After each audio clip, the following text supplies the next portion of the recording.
Chapter 26 Truth. An uncanny hush fell over the room as I sat in my seat next to Luca and a lanky guy in his mid-20s who must have been our first seat. Every other seat was filled, save for Gilbert's at the opposite end, which he quickly took, and I tried to glance at all the other guild members, but my focus went immediately back to Emma. She was alive! I wanted to run to her, to tell her I was sorry, to explain what happened, but her eyes were fixed on the windows behind the orange table where JP was seated. And before I could even try to walk over to see her, Gilbert banged the gavel against the New Amsterdam table, and the meeting began. "Roll call," said Gilbert, and he went around the tables, with each member acknowledging that they were indeed present. I tried to keep track of the names as best I could, but before I knew it, it was Luca's turn, and then mine. Emma responded shortly thereafter with a quiet "present" before the New Amsterdam table finished the roll. "This 433rd meeting of the Worshipful Company of Alchemists shall come to order. As this is the first time we have had a full session in 300 years, Dahlia wanted to say a few words before we began with the reading of the minutes from the last meeting." Dahlia, clad in the same black dress from a month ago, stood slowly and addressed the room. "As Gilbert said, there haven't been 12 members around our collective tables since before the schism. So I'd like to pause so we can all reflect on this historic moment we are bearing witness to." She turned her head to look at each guild member, and when she came to me, I felt my control slip just a little before she moved on to the other half of the guild, before finally taking her seat. "Thank you, Dahlia," said Gilbert. "Several items of business from last meeting are directly relevant to tonight's meeting, so as guild secretary, I am overruling any motion to waive the reading of the minutes." Satisfied that no one was going to protest his procedural maneuvering, Gilbert pulled out a long piece of parchment from his inner suit jacket pocket and placed it on the table. "Item 1. The status of the membership application of Jade Peters, holder of the Brukelen Table 3rd seat token. The membership committee reported on Miss Peters' successful completion of the initiation and made its recommendation that Miss Peters be elevated to full guild member." I looked quickly at JP, Luca, and Emma, the first two of whom had slight scowls on their faces, while Emma's remained a blank canvas. Chairman DeWick then rejected the committee's recommendation pending one final task, which brings us to item 2, the retrieval of the vial of dragon's blood by Second Seat Patel and Miss Peters. "Miss Patel, I understand the mission was a success."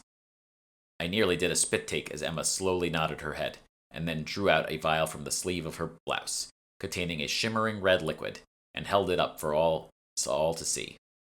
I stared at it for a few seconds, but before my gaze was drawn down to Emma's right hand, which was charred completely black. What happened to your hand?" I blurted out, and everyone's eyes were suddenly fixed on me again.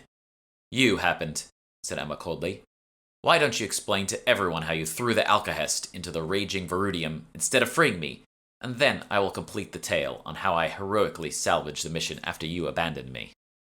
Abandoned you? I didn't. Everything burned. You were gone, and I thought you were dead? Clearly I'm not. But as I said, I'll get to that. You first, though." With her other hand, she beckoned me to start, and I looked at Gilbert for some sort of direction, but he just shrugged his shoulders. And so I recounted everything that had happened from the last meeting. Of course, I left out the part about the Glamour's imprisoning of me, but I made sure to relay in exquisite detail JP's offer and Emma's uneasiness in accepting it. Finally, I reached those fateful moments in the lab and how the vial of alkahest slipped out of my hand and into the blaze. "The explosion knocked me out for a time," I concluded, "and when I came to, the only thing left of Emma, or so I had thought, was the charred remains of her disguise." I let out a long, deep breath and tried to ignore the reservoirs of sweat that had pooled under my arms. The room remained silent for about a minute, the guild members nervously trying to gauge each other's reactions, before Gilbert finally broke the impasse. "Emma, Miss Peters has recounted what transpired up until she thought you perished. Now please enlighten us how you escaped, and with the dragon's blood to boot." "With pleasure, Gilbert. So, when the alkahest hit the Verutium, the entire room erupted into an inferno. That much is true, including every part of that stupid outfit she made me wear." I wanted to interject that the crazy getup had been Emma's idea, not mine, but kept my mouth shut. But what Jade conveniently omitted, Emma continued, was that I am nothing if not resourceful. So with my left hand, I ripped off the burning garments, wig, and shoes, and then pulled the painting free from the easel with my right hand still stuck to it. Emma twirled the vial in her hands as a dramatic pause, and I quickly surveyed the room to see how her tale was being received. JP was fiercely enraptured, his body leaning forward, eager to hear her next words, and his right hand gently tapping his jeweled cane against the edge of the table. The rest of the assembled guild, including Dahlia, didn't seem as enamored, save for a few people whose names I'd already forgotten. But by then, the fire had trapped me within a small radius, with no way out of the lab that wouldn't involve horrible disfigurement. Your hand, though, said my first seat. I'm getting to that, DC. May I finish? The guy called DC nodded. There was one way out, but it is, for lack of a better word, frowned upon by my family. You're back, I whispered, and Emma slowly turned to meet my gaze. Yes, Jade, that is correct. I forced myself through the bottom, painting in tow, and fell through the Vervorian portal for what seemed like an eternity, before finally landing in the Mondale cache. Clever, said Gilbert. And then you waited until the fire was put out before going back through? No, of course not, said Emma. I presumed, correctly, that my bag was destroyed, and therefore returning the way I came would have trapped me in the void, which would have been a particularly unpleasant fate. But that left me stranded inside the cache, the painting still attached to my hand. Fortunately, my family has always taken a particular interest in linking and delinking compounds, so it was only a matter of days before I worked out the means of extracting both my hand from the painting and the dragon's blood from the paint. Ah, said DC. That's what happened to your hand. Yes, an unfortunate but necessary consequence of the Paracelsus procedure. I'll be needing to examine the guild's libraries on healing salves soon to see if there's any way to reverse this. But after the initial 12 hours of excruciating pain, it's mostly just a cosmetic injury. And then what? You waltzed out of the cache, hopped a flight from wherever, and returned just in time for our meeting? Asked Luca. Exactly. Well done, Miss Patel, well done, said JP. You are a testament to the guild's ingenuity and resourcefulness. Thank you, Mr. Laurel. I agree, said Emma with a smile. If you're quite finished, then there is the matter of your reward, said Gilbert. Second seat Patel, for your bravery in the face of almost certain death, we will recommend to the compensation committee that you be awarded 500 silver tokens, a generous supply of 3 prima materia of your choice from the guild stores, and priority selection for your next guild assignment. I don't think so, said Emma. What? Said Gilbert. You think I'm an idiot? You think I don't know how much this vial is really worth? Miss Patel, said Dahlia quietly, you obtained that vial in the service of the guild. By right and by law, it is the guild's property.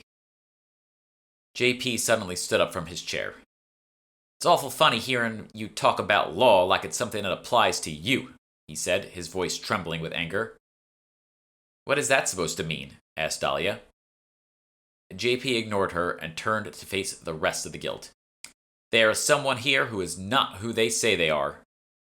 I felt my teeth bite down on my bottom lip and tried to wipe the blood from my mouth without anyone noticing.